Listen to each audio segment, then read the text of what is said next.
Assalamu alaikum students and welcome to computer programming using C++. In this lecture we are going to implement all those programs that we have studied so far related to loop chapter. So चलिए जैसे कि हम लोगों ने study किया था कि हमारे पास लूप्स में तीन टाइप्स हैं. एक है हमारे पास फॉर लूप जिसको हम नॉर्मली तब यूज करते हैं when we know the target in advance. Second type of loop is while loop that we normally use in those situations when we are not sure that how many times a program will be executed. Whereas the third type of loop is known as do while loop जिसको हम लोग execute करते हैं अपनी statements को at least once whether the condition is false for the first time. So चलिए सबसे पहले हम लोग क्या करते हैं, उस प्रोग्राम को लिखने के लिए उस एडिटर को ओपन करते हैं जो नॉर्मली हम लोग यूज करते हैं प्रोग्रामिंग के लिए और जो आपके इस कोर्स में भी इंक्लूडेड है, और वो है टर्बो सी प्लस प्लस. ये जो स्क्रीन पर स्टूडेंट्स आप जो एनवायरनमेंट आप देख रहे हैं ये नॉर्मली हमारे पास टर्बो सी प्लस प्लस का एनवायरनमेंट है, जिसमें सबसे पहले अगर आप ऊपर देखें तो आपको कुछ मेन्यू बार नजर आ रही है, जैसे फाइल है, एडिट है, सर्च वगैरह. हर एक की अपनी फंक्शनैलिटी है जिसको हम लोगों ने टाइम टू टाइम स्टडी भी किया और डिस्कस भी किया. इसी तरह से आप देखिए एक नीचे जो इसके बाद just below the menu bar हमारे पास एक लिखा नजर आ रहा है no name dot CPP. Normally अगर हम लोगों ने जब कोई प्रोग्राम सेव नहीं किया होता तो उसमें टर्बो सी प्लस प्लस में हमारे पास जो प्रोग्राम बाय डिफॉल्ट जिस नाम से होता है उसको होता है नो नेम डॉट सीपीपी, मतलब सी प्लस प्लस की एक्सटेंशन. सो चलिए सबसे पहले हम लोग प्रोग्राम को सेव करने के लिए F2 का बटन आप प्रेस करते हैं और you can simply click on file menu and then you can select save option. वहां पर भी आप देख सकते हैं कि आपको F2 शॉर्टकट की अवेलेबल है. नॉर्मली जब आप ये लिखते हैं या इसको टाइप करते हैं F2 को तो आपके सामने एक डायलॉग बॉक्स अपीयर हो जाता है जिसमें आपने क्या लिखना होता है, जो हमारा नो नेम का एरिया है उसमें आप जाकर अपनी मर्जी का जो प्रोग्राम का नाम है वो आप लिख सकते हैं. But it's a better approach कि आप जो प्रोग्राम भी जिस नेम से सेव कर रहे हैं वो थोड़ा आपके प्रोग्राम से रेलिवेंट होना चाहिए. मतलब अगर जिस तरह का प्रोग्राम है फैक्टोरियल का है तो उसका नाम फैक्टोरियल कर दे तो it would be much better. Any how चूंकि हम लोग फॉर लूप को स्टार्ट कर रहे हैं तो मैं पहले लिख देता हूं फॉर लूप प्रोग्राम 1 या prog 1 कर देते हैं and then I am simply pressing the enter key. Similarly आप यहां पर देख रहे स्क्रीन में आपको नीचे एरिया जो आपको वर्किंग एरिया है वो थोड़ा सा हमारे पास शॉर्ट है.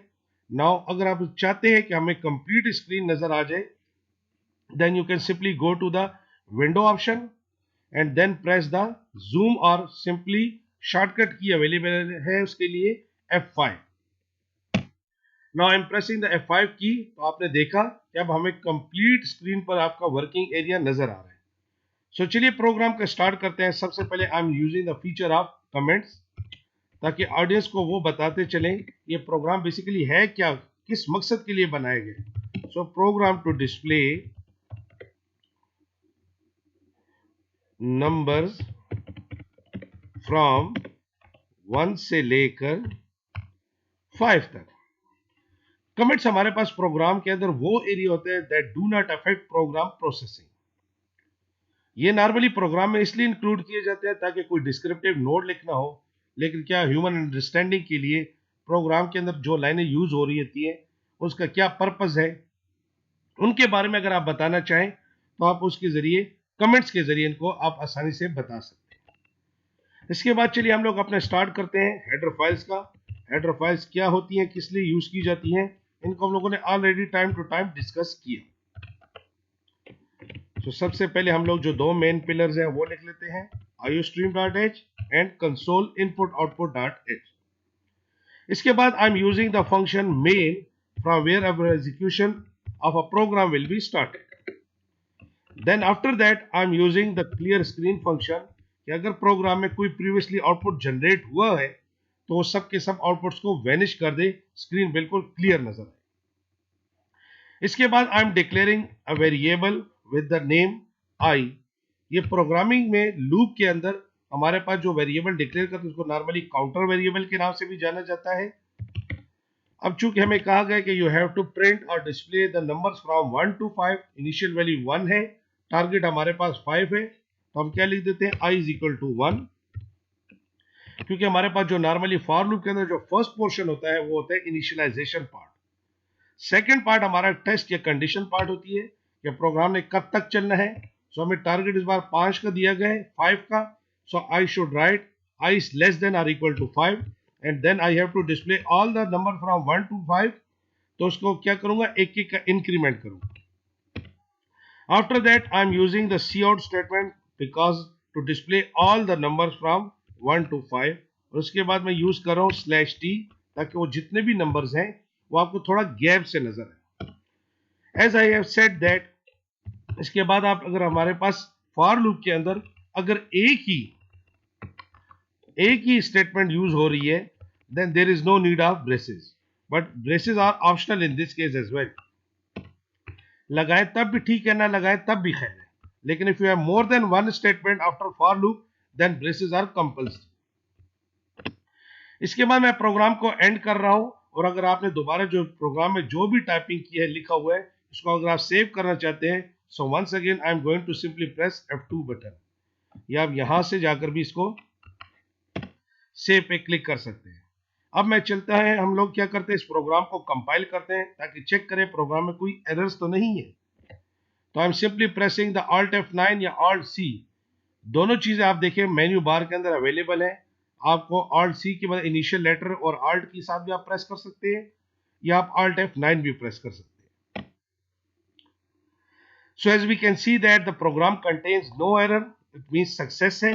अब इसके बाद प्रोग्राम को हम लोग रन करते हैं by pressing the Ctrl F9 या Alt R प्रेस करके भी हम लोग इसको सेलेक्ट कर सकते हैं।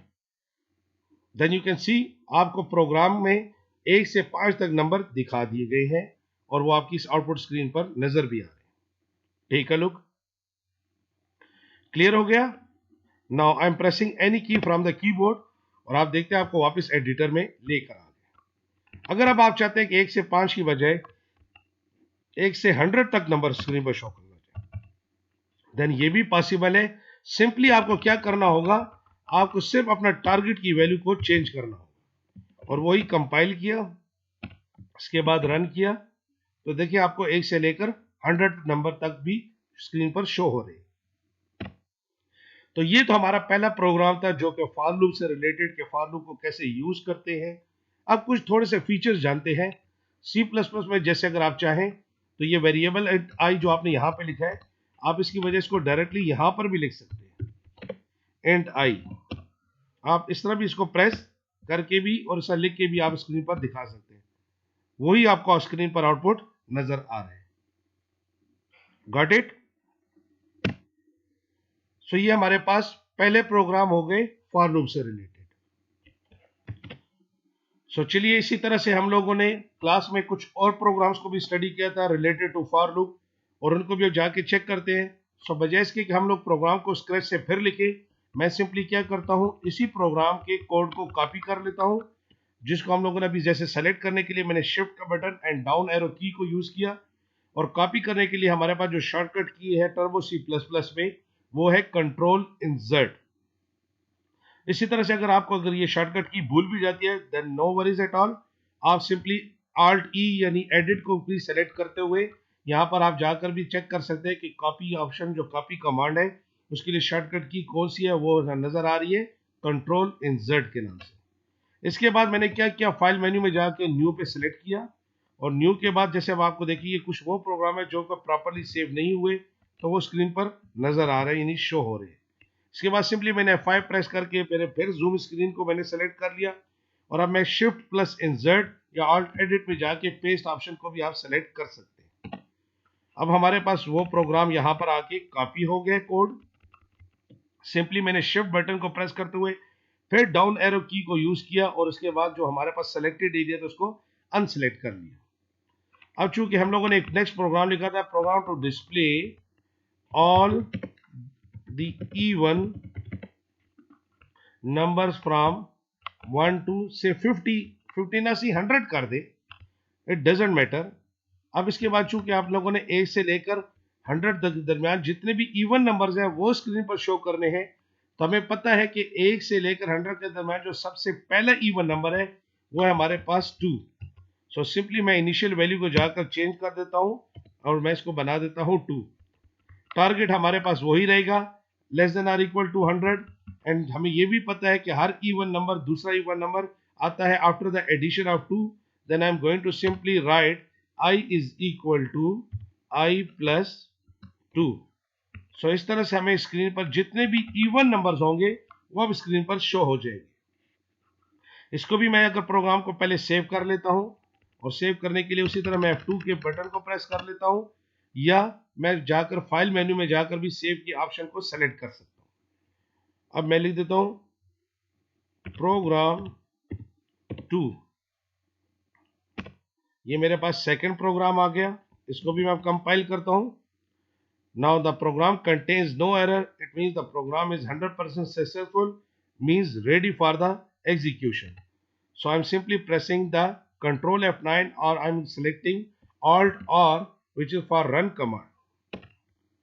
And then you can see it displays all the even numbers from 1 to 100. Check it. Clear now? Okay. Now similarly, if you want to display all the odd numbers, so simply what you will have to do, simply you should change the initial value, and there is no need to change any other code, because just like even numbers, her odd number भी आता है addition of 2 के बाद, 1, 3, 5, 7 and so on. So once again run किया।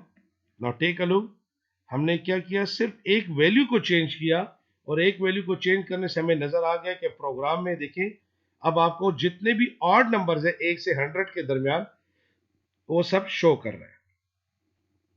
Clear? Now I am pressing any key from the input device, that is keyboard, and it will take me to the editor. Clear now? Okay then, अब देखिए जैसे हम लोगों ने दोनों programme में, इसमें प्रोग्राम में भी या इससे पहले प्रोग्राम में हम लोगों ने क्या किया, एक वेरिएबल को कोई वैल्यू असाइन की और वो वैल्यू स्क्रीन पर प्रिंट हुई। जरूरी नहीं है कि हम लोग वैल्यूज ही प्रिंट करवा सकते हैं। अगर आप चाहते हैं कि मैं कोई मैसेज प्रिंट करवाना चाहता हूं स्क्रीन पर, वो भी एक से ज्यादा बार, तो आप वो भी कर सकते हैं। तो उसके लिए आपको सिंपली क्या करना पड़ेगा, मैं पहले क्या कर लेता हूं, प्रोग्राम में जाकर न्यू को सिलेक्ट करके नए प्रोग्राम में ले जाता हूं। After that I am pressing F5 की, ताकि प्रोग्राम की स्क्रीन कंप्लीटली मुझे नजर आ जाए। उसके बाद मैंने क्या किया, shift plus insert, I am pressing shift plus insert, ताकि वो प्रोग्राम जो प्रीवियसली हम लोगों ने लिखा था उसी का कोड फिर कॉपी कर ले, ताकि मैक्सिमम स्टेटमेंट्स को हम लोग लिखने से बच जाए। Program to display a message C++ is a programming language.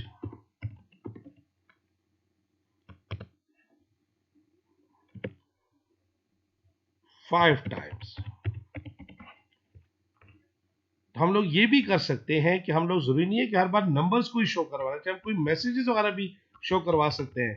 Then what you will have to do, simply वही कोड होगा, i is equal to 1, i is less than or equal to 5, and then instead of displaying the variable contents, now this time we are going to display a message C++ is a programming language. Instead of saying programming language, computer programming language, I am enclosing this sentence or statement into double quotes because it is considered as string. Now this time I am going to use second escape sequence which is known as /n, ताकि आपको ये message 5 time तो नजर आए लेकिन साथ साथ new line पे नजर आए। Similarly I am going to change this description as well. अब अगर आप चाहें तो इस प्रोग्राम को इजीली रन कर सकते हैं। मैं वैसे आपको एहतियातन क्या कर देता हूँ, ये भी बताता चलूँ कि चूंकि अगर एक स्टेटमेंट लाइन है तो इसके लिए आपको ये जो ब्रेसेस है ये ऑप्शनल है, आप इसको ना भी लिखें तो कोई फर्क नहीं पड़ता। अब देखिए वही बात, we are going to run this program by pressing control F9। Now take a look.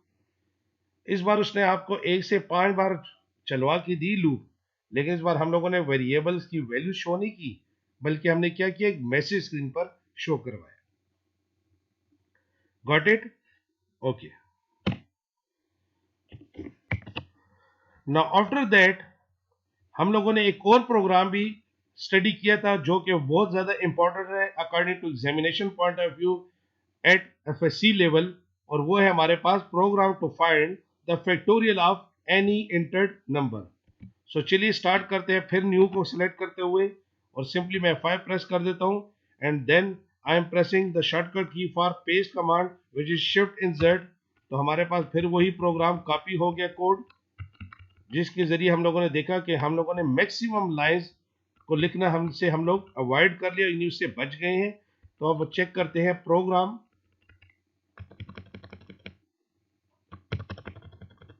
To find the factorial of the entered number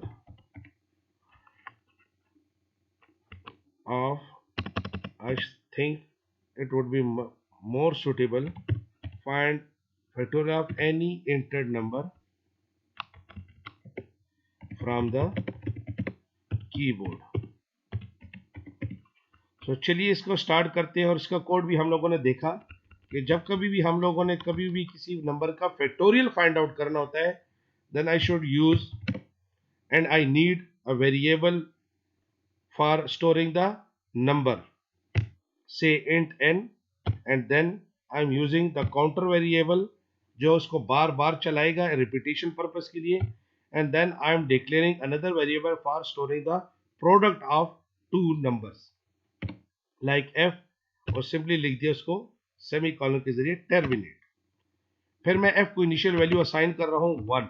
as I have said that 1 हमारे पास एक मल्टीप्लिकेटिव आइडेंटिटी होती है, जो किसी भी नंबर से multiply हो तो वही वैल्यू हमें मिल जाती है। So there is no need कि हम लोग उसको बताएं कि इसके अंदर 0 अगर हम लोगों ने लिख दिया तो आपका सारा रिजल्ट 0 हो जाएगा।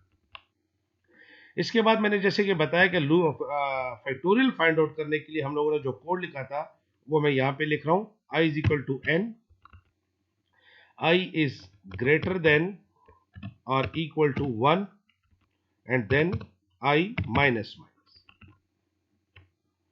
इसके बाद मैंने क्या लिख दिया था यहाँ पर कोड में, जैसे कि मैंने वीडियो लेक्चर में भी बताया था कि f is equal to f asterisk i, मतलब वो बार बार वैल्यूज को मल्टीप्लाई करता जाएगा और रिजल्ट को स्टोर करता जाएगा f के अंदर। एंड देन फाइनली हमें क्या कर दे, प्रोग्राम का आउटपुट स्क्रीन पर शो करवाना है। So for that I am using C out and then factorial of the number which is stored in variable n is equal to f and then terminated by semicolon।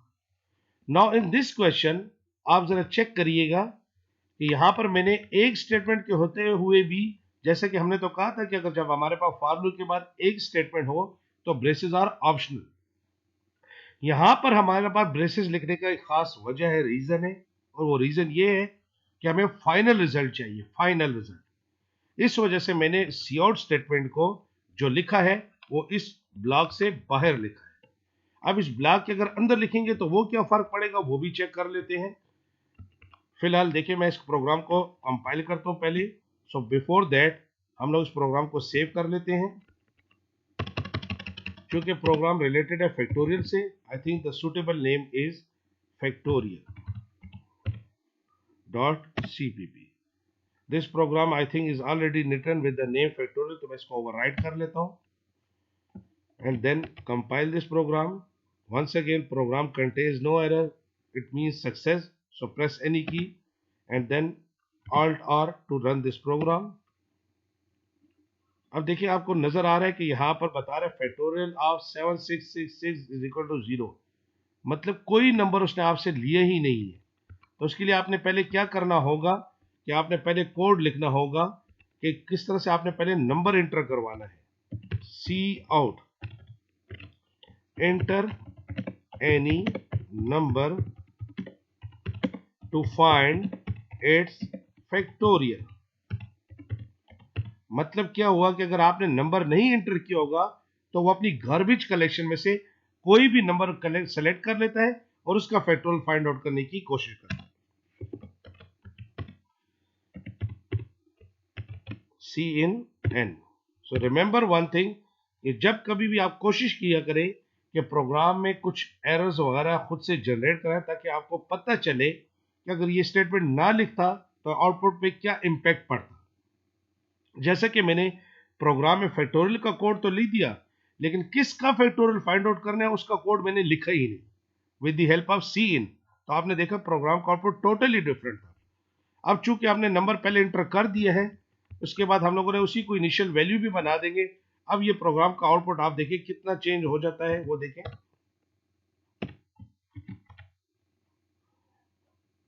Enter any number to find its factorial like 4। मैं फिर run करूं programme को 5। सो factorial of 5 is obviously 120।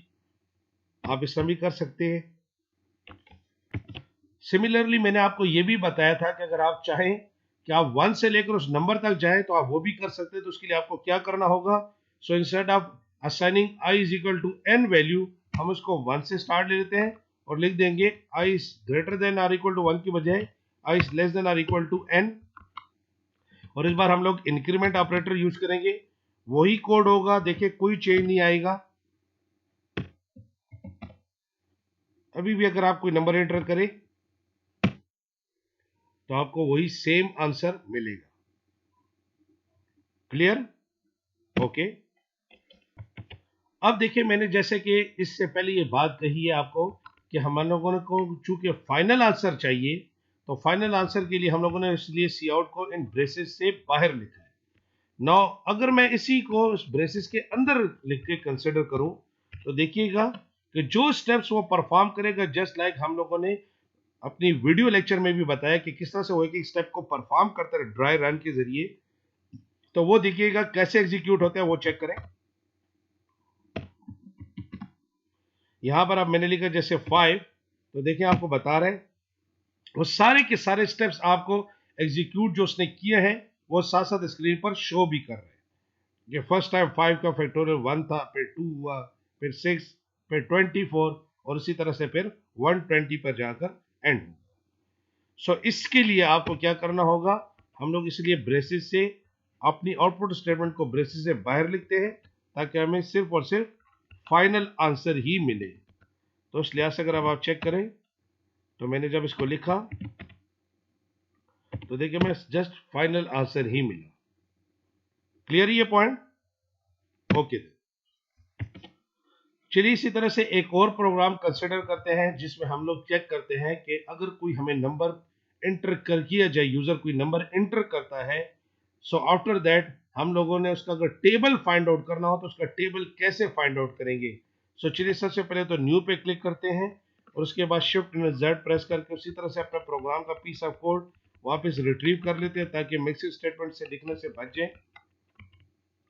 अब चूंकि हम लोगों को कहा गया है कि आपने कोई भी एक नंबर एंटर करके उसका टेबल कैलकुलेट करना है, तो सबसे पहले तो मैं एक नंबर एंटर करने के लिए वेरिएबल ले लेता हूं n। फिर मैं सी आउट स्टेटमेंट के जरिए पहले वो नंबर एंटर करवाता हूं स्क्रीन पर, enter any number to find it's table. ये एक आउटपुट मैसेज हम लोग स्क्रीन पर शो करवा देंगे ताकि यूजर को पता चल जाए कि यूजर ने क्या करना है। सीन के जरिए हमने वो नंबर रीड आउट करवा लेंगे। अब जब नंबर इंटर हो जाएगा तो हम लोगों ने नॉर्मली स्टूडेंट देखा भी है कि जब कभी भी हम लोग किसी भी नंबर का टेबल फाइंड आउट करते हैं तो वो कैसे फाइंड आउट किया जाता है। मैं मल्टी लाइन कमेंट का फीचर यूज कर रहा हूं। लाइक नंबर है हमारे पास 7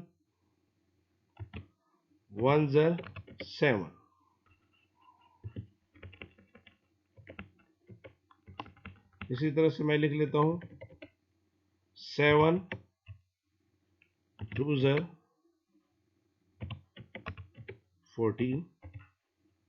और इसी तरह से चलते चलते